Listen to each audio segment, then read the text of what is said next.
Student, आज हम पढ़ने जा रहे हैं सेल ऑर्गेनेल्स। इससे पहले वाले वीडियो में हमने सेल के बारे में पढ़ा था, सेल मेम्ब्रेन, उसके स्ट्रक्चर आदि के बारे में पढ़ा था। आज हम इस वीडियो में सेल ऑर्गेनेल्स के बारे में पढ़ रहे हैं कि किसी भी कोशिका में जितने भी सेल ऑर्गेनेल्स हैं उनके बारे में थोड़ा बहुत जानकारी जो है हम प्राप्त करेंगे। सेल मेम्ब्रेन के अंदर की तरफ साइटोप्लाज्म उपस्थित होता है।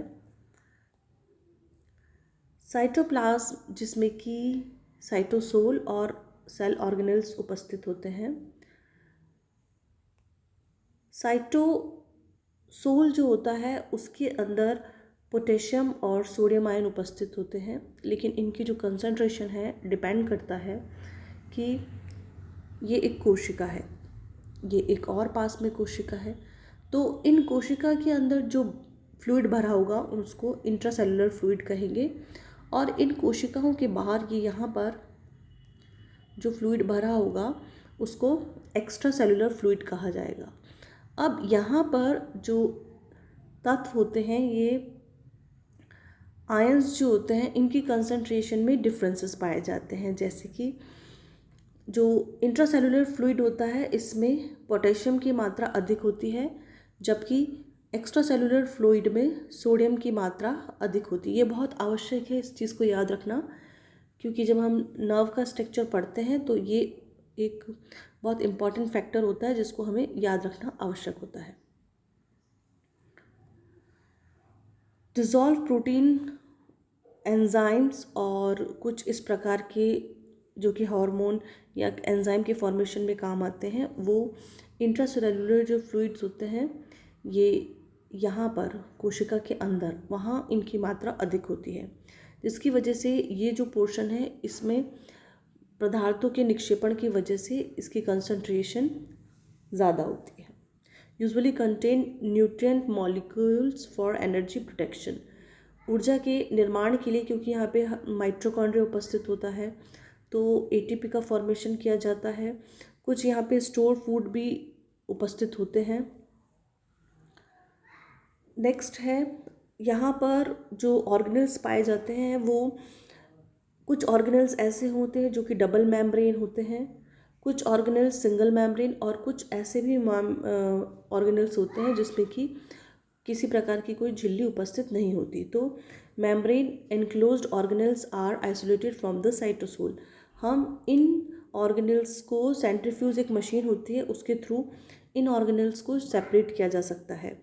और allow storage and manufacturing of substance, ये सब्सटेंस के मैन्युफैक्चरिंग में हेल्प करते हैं। और जबकि non membranous organelles provide structure and tools for cell to do their work.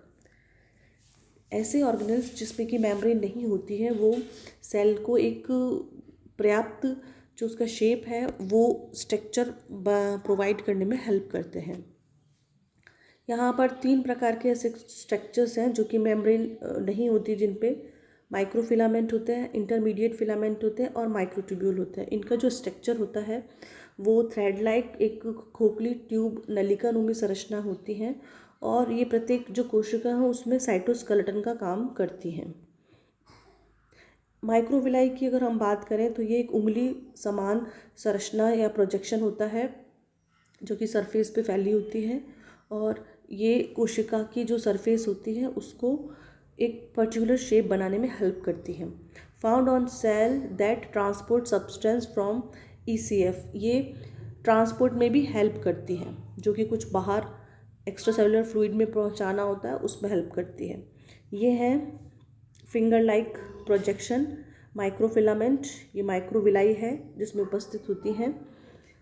ये इंटरमीडिएट फिलामेंट, ये जो प्रदर्शित हो रहे हैं इंटरमीडिएट फिलामेंट, और ये है माइक्रोट्यूब्यूल्स।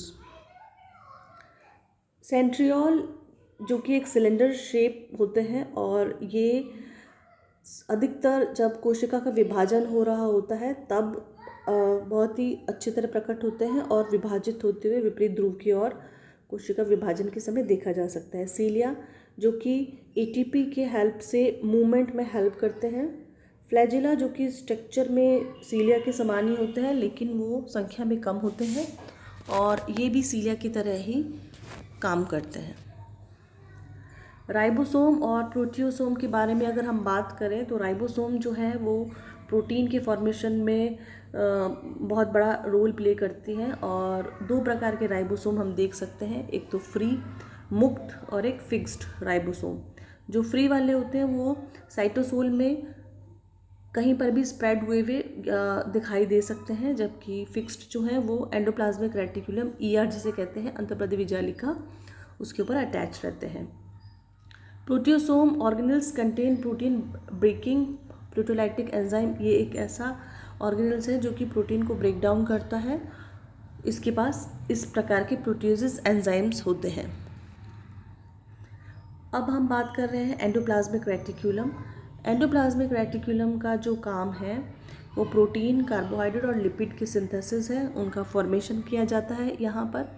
ये पदार्थों की स्टोरेज, आइसोलेशन का काम भी करते हैं, ट्रांसपोर्ट करते हैं, क्योंकि ये जो कोशिका है उसमें सेल मेम्ब्रेन से लेके सेल के केंद्रक तक फैला होने की वजह से ये पदार्थों के ट्रांसपोर्ट में हेल्प करता है। Detoxification of drugs and toxin. Endoplasmic reticulum जैसे कि आप जानते हैं दो प्रकार के होते हैं, एक तो होता है स्मूथ जिसको कि चिकना कहते हैं, और दूसरा होता है रफ जिसको कि खुरदरा कहते हैं। स्मूथ को स्मूथ इसलिए कहते हैं क्योंकि उसके ऊपर किसी प्रकार का कोई राइबोसोम उपस्थित नहीं होता, और ये बेसिकली लिपिड और कार्बोहाइड्रेट की सिंथेसिस में हेल्प करते हैं।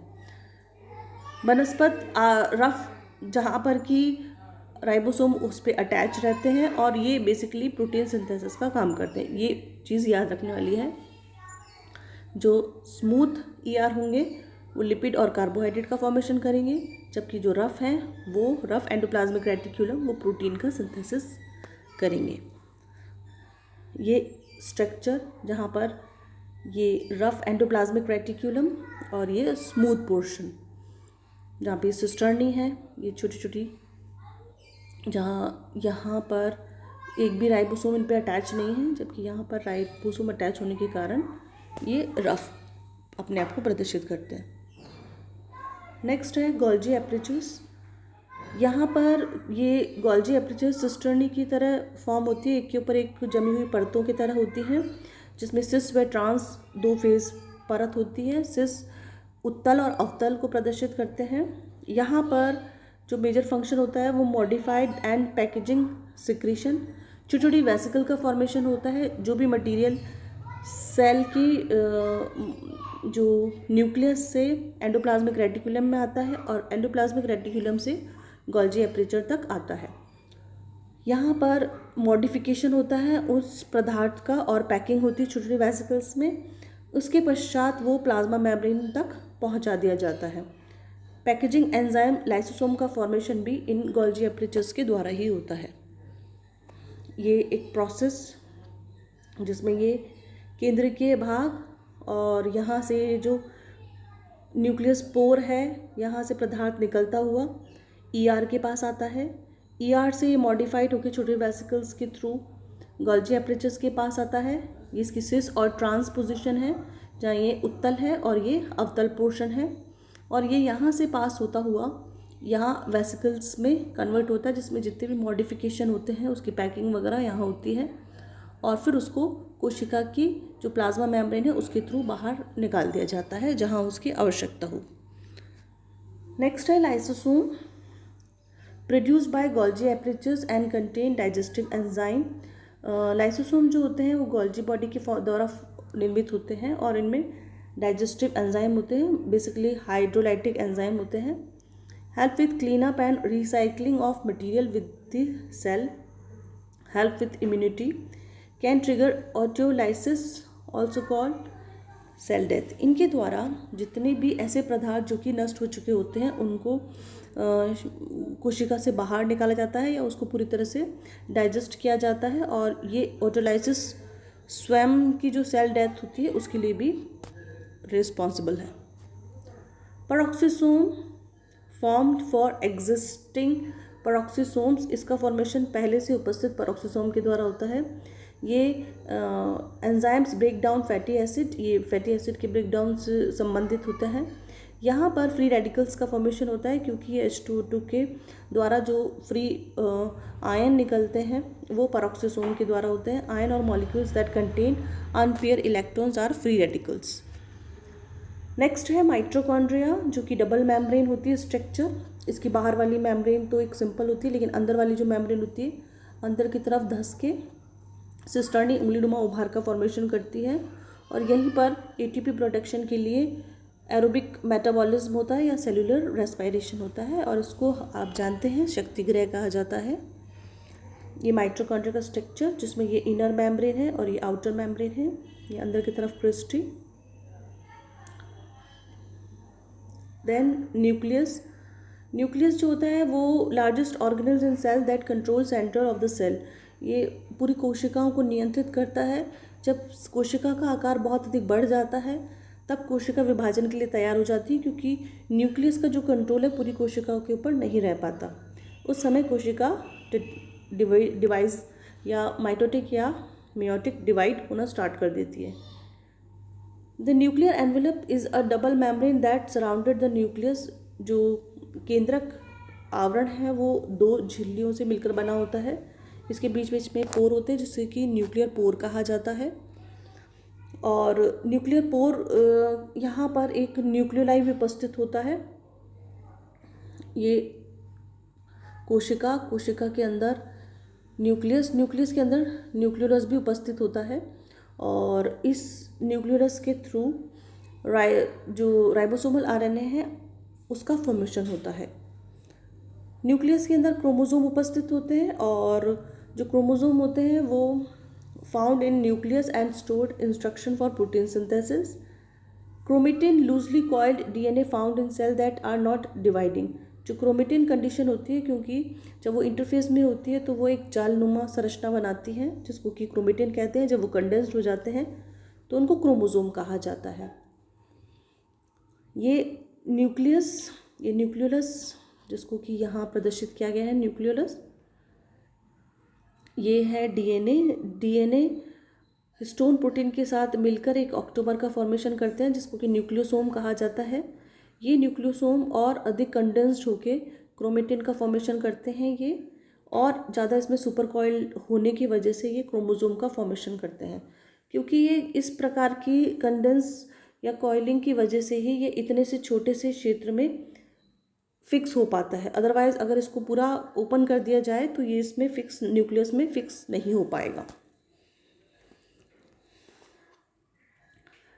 न्यूक्लियस के अंदर इंफॉर्मेशंस डीएनए के रूप में संग्रहित रहती है, और डीएनए के अंदर ये जेनेटिक कोड के रूप में व्यवस्थित रहती हैं। जेनेटिक कोड ट्रिपलेट के रूप में होता है। 3 जो नाइट्रोजन क्षारक होते हैं वो मिलके एक ट्रिपलेट का फॉर्मेशन करते हैं, और जीन, प्रत्येक ट्रिपलेट जो होता है वो किसी अमीनो एसिड को डिनोट करता है, और उसके द्वारा ही किसी प्रोटीन का फॉर्मेशन होता है, और जो किसी एक लक्षण का नियंत्रण करे उसको जीन कहा जाता है। Thank you.